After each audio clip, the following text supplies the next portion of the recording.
Hello, and welcome to the Jim Ruff Show. Today my special guests are Ned Crosby and Pat Ben, and we're going to hear to talk about the Citizen Initiative Review, which is a really exciting development in Oregon, which just happened in the last 2 weeks. And it's based on something Ned invented about, many years ago, 30 years ago, called the Citizens Jury, maybe more. And I also wanted to say that we've done a show before on the Citizen Initiative Review. It was about 10 years ago, and I saw us beforehand. We looked great on the show then. As opposed to the way we look now. Exactly.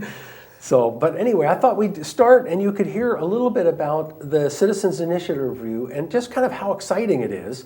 It seems like, basically what's happened, and I'll give you a launch here, Pat and Ned. The Citizens Initiative Review is a really cool way to bring the citizens back into their governing process. So maybe, Pat, you could tell us about it.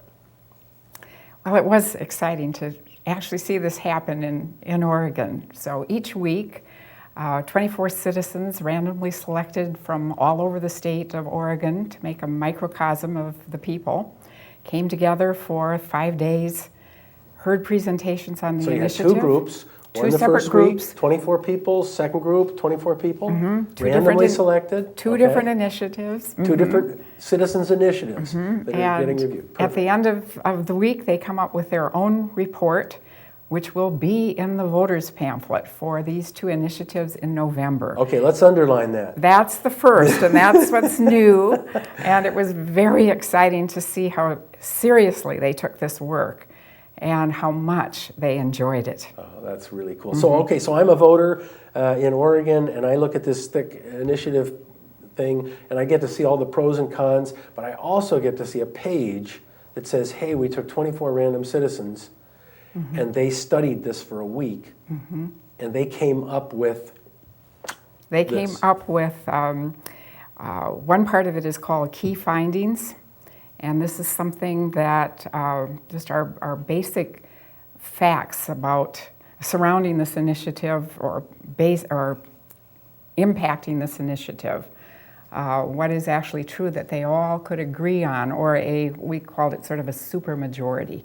And that's published with 18 agree, 21 agree, 24 agree. It's not something that voters would learn unless they did a lot of digging on their own. Okay, so the first initiative was, and then we're going to hear the key, and then they find key findings. Key findings. So let's talk about the first initiative.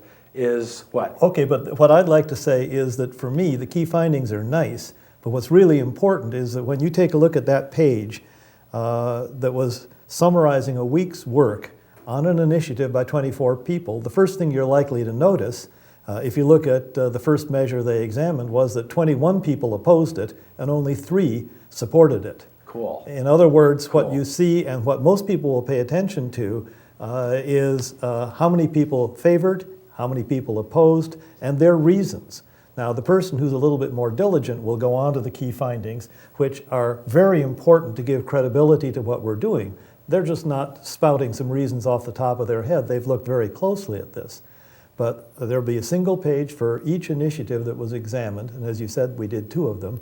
And we believe this is going to give information that is now lacking.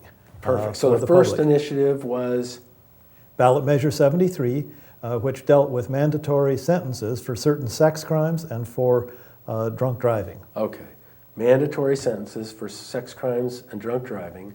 And as I understand it, the propensity of people, opinion, whatever, was in favor of this, right? Well, what we were told was that the public opinion polls, they had a fair number of undecided, but among those who kind of had their mind up on it, made up on it at this point in time, it was 2-to-1 in favor of the initiative. Yeah.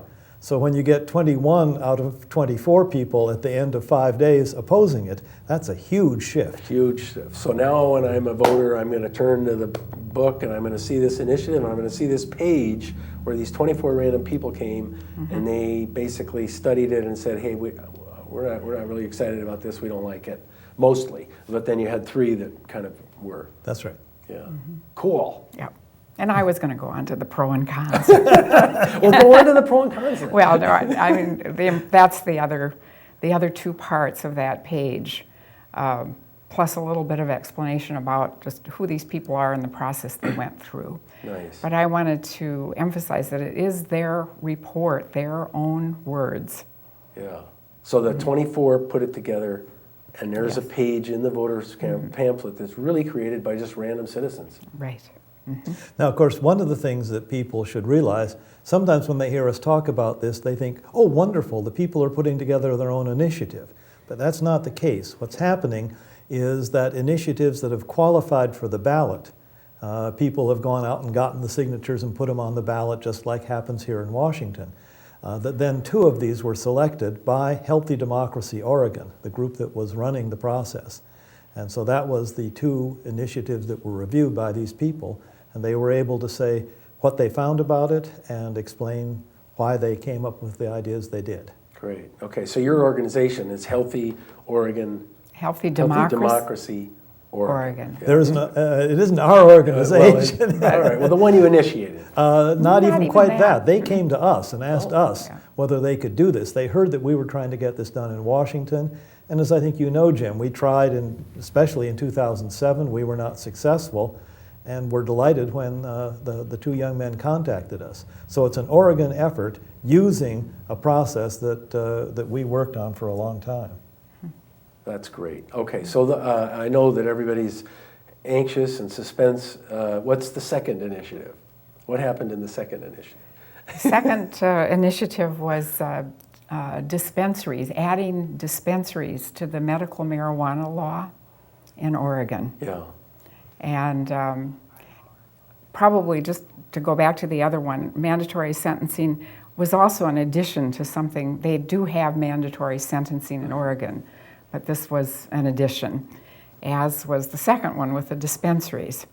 And well, from our perspective as observers of the process and consultants, was kind of our role in this, it looked as though it were also going to be 21 to 3 or maybe 18 to 7, quite a few people against it. But we saw something happen in the second one that was very interesting to us, observing this process, and that is that the proponents really stayed there, heard all of the discussion, listened carefully to the questions, listened to the doubts that the citizens panel had, and came back. They have initial presentations and then they have wrap-up presentations. In between, the panelists get to call witnesses. If they're curious about budgetary items, they'll call somebody who can really speak to finances. So they had also heard witnesses in between. But the proponents came back and they really answered the questions. They lined up evidence and really paid attention. And with that, they had a narrow victory, 13 for and 11 against. Wow. But the kind of thing that happened there, and what Pat's pointing out, is that it was really interesting because they got into a discussion of rulemaking. Now, how many people who take a look at an initiative ever think about how are the rules going to be made to apply this? But this was what happened in that second week. And the opponents to the initiative said that the rulemaking process is not going to be strong enough. The dispensaries that are being proposed won't be run in the right way. They had a lot of challenges, and you could see the 24 panelists beginning to have doubts about it. But the proponents came back and answered those doubts well enough about how the rules would be made to administer this, so that it was something that finally 13 to 11 came out in favor. But also, just from people who run the process, we're glad that one of them was an extreme swing one direction and the other was kind of in the middle. So it isn't as though people just stampede this way or they stampede that way. It shows that people are thinking about it and coming up with very different responses to 2 very different initiatives. Okay, so now I'm the proponent of an initiative, and let's say I've got lots of corporate funding and I'm really corporate backed, and I can push all the buttons to get the media to cover my initiative and everything. I watched this first week and I realized, wait a minute, these are people actually thinking commonsensically, they're evaluating what to do. I'm not sure I want them to do that kind of thinking. I'd rather maintain control here behind the curtain and push the buttons. How do you address that? Well, one of the things, one of the ways we address that is, and again, we can't talk we, it's Healthy Democracy Oregon that's running it, and they have plans for filling in should either side boycott, or should both sides boycott. Yeah. So they have lined up a large number of witnesses who can speak to the initiative. Some of them are pro, some of them are con, some of them are in between and mainly concentrating on the factual aspects of it. And should one side decide that they're going to boycott, then the show will go ahead without them. Okay. But we were very fortunate this time because we did have people there as proponents and opponents for both initiatives. And we think a boycott is really unlikely whenever this is going to be published in the voters pamphlet, which we're hoping, and the citizens panel members hoped, that this would be done for all initiatives in Oregon. This was a piece of legislation that authorized it for this year only. This year only, two places only, Right. Two initiatives only. Right. I want to hop in here with something else, though. One of the reasons that they're unlikely to boycott in the second week is that in the first week, the Oregonian, the largest newspaper in Oregon, ran a front page article above the fold on what's going on. Cool. So if you boycott the second week, the newspaper's going to have a big article about how one side was frightened to show up before the public. Not very good publicity. So not only is it going to be in the voters pamphlet, but the media is paying attention to this. And I have to say that it is a different campaign. And we had heard from people. What's a different campaign? The campaign, or what you have to organize to present to a citizens panel, is a very different campaign from the one that you run to try to get voters to vote yes or no on an initiative. Those are short little snatches of emotional appeals, usually. And this, although in both initiatives there were also emotional appeals, they really learned that they had to go beyond that and really speak to facts and information and answer deep questions. Just imagine that. We have to actually think before we act. Yes. And we, the people who presented were, especially in the first one with the mandatory sentencing, lawyers, district attorneys, and one judge. So they heard from people that they would not hear from ordinarily. Yeah. So the jurors, and it is kind of a jury in a sense, because they're hearing the pros and the cons. It's one, here's the idea, it's already cast in stone. Now we hear the pros and the cons, and we're deliberating about the value of adopting this or not. But each of the jurors is kind of in an exalted position because these big shots come and try and persuade them. And of course, that in the citizens jury, which isn't that kind of you have to go one way or another sort of decision, but usually studied public policy and could come out with different recommendations. But even so, it was always a very empowering experience for the people on the citizens jury, or in this case we call it a panel, to have those kinds of people speak to them and listen to their questions. We had one of my favorite stories, and one of the citizens juries was in Washington, D.C. There were two national ones. And of course, we see the jurors develop in various ways. They become a little community.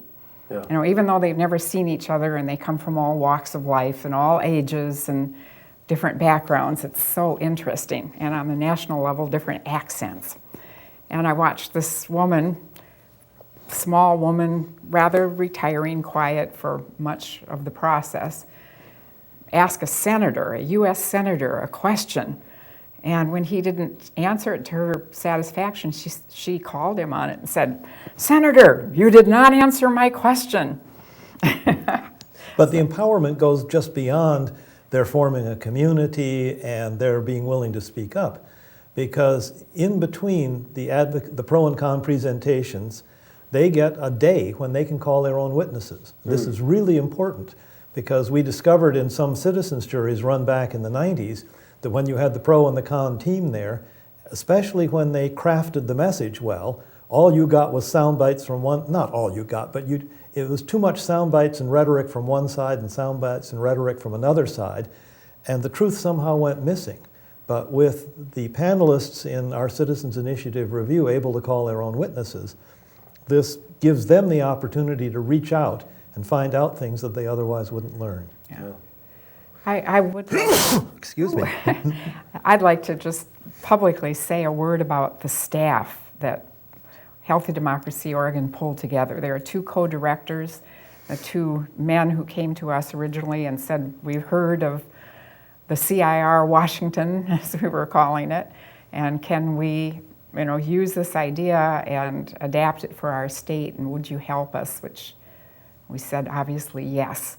But they pulled together a staff that just did a wonderful job of outreach, contacting these witnesses from all over the state, getting a list, working with the proponents and opponents so that they help them make up the list of these potential witnesses, and then having to deal with calling them one day and having to set up all the interviews the very next day.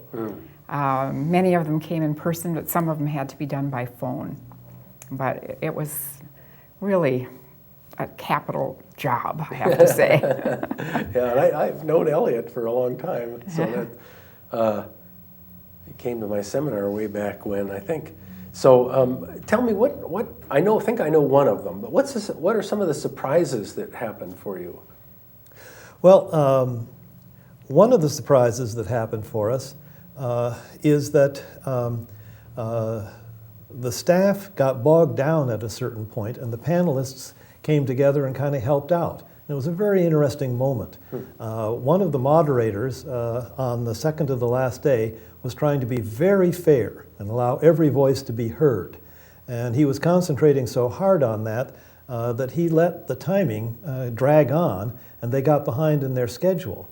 And the next morning, the panelists showed up, and they'd done a whole bunch of the work outside the room. They wanted to just roar ahead. And it was really a nice moment because the staff was able on one hand to say, hey, this is great, we love your enthusiasm. But on the other hand, you can't just have a small group go outside and make up your own opinions and then present it, and that's what the group does. So what they had to work out was how do these ideas that were put together by about 5 or 6 people get introduced so that everybody can discuss it, make sense of it, and move ahead. And it requires flexibility on the part of the staff. It requires respect for the team that went out and did all the hard work, but also for the rest of the jurors who might have felt left out. So it's always interesting to see how they handle some of these things and move ahead to achieve what we think is a pretty good product. Cool. I'm imagining, as we're talking, that there's critics that really want to know the details of how the random sampling happens and things like that. Maybe, can you describe how do you pick the experts? How does this sense of, well, maybe you could just start out with the random selection. How did that work, do you know? Go ahead. Well, in this particular case, they simply sent out letters to voters. They randomly choose from the voters' lists and send out letters all over the state. And it's an invitation, would you like to do this? Can you make yourself available? Because they have to free themselves for 5 days from all other duties. And I should mention also that they are paid a daily rate, so it makes it possible for people from all walks of life to do it and to be able to. $150 a day, which is important because that isn't just like a jury where you're paid $30 a day or something. Yeah. You're actually paid a living wage for a working person, so that you can afford to take off those 5 days. And then people who are willing to do this send in their letters. So it does take that kind of initiative on the part of the voters in this case. And then they put all of these into we call it sort of a jury pool, but not by name, by these characteristics of of, well, there were 7 things besides being a voter: geographic location around the state, age, gender, ethnicity, what am I forgetting? Education, and political leaning, Republican, Wow. Democrat, Independent. And then they try to match these as closely as they can to the demographics of the state, so that when you get them there, they look like a cross-section of the state. And that's And that always... was done Who does effectively. that? Did that? That was done by the Healthy Oregon? Democracy Oregon Okay. staff. And you would imagine that people who are cynical about anything that's being done in the political arena would be cynical that this was done the right way. But it was so openly done, Yeah. and when you walk in the room, you see such a good mix of people that there was never any challenge on that, Yeah. as far as I know. It's usually the first question: who are these people? And as soon as the process is explained, then the doubts go away. Okay. So when you, and then when you pick the experts, I guess what you had to shop around to see if there were pros and cons out there in the world that wanted to. That is that's easy on the pro side, but both on the pro and con, there are people who are brought together to put the pro and con statements from the opponents and the proponents into the voters' pamphlet.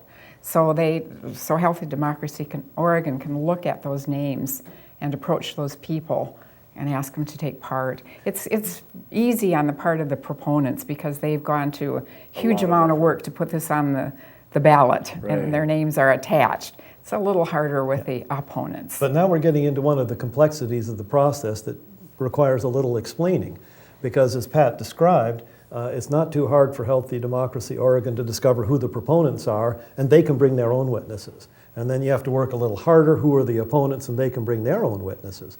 But then Healthy Democracy Oregon goes out and gathers a broader list that includes some proponents, some opponent witnesses, and some people in the middle. And it's that broader list from which the panelists can choose for the third day of testimony.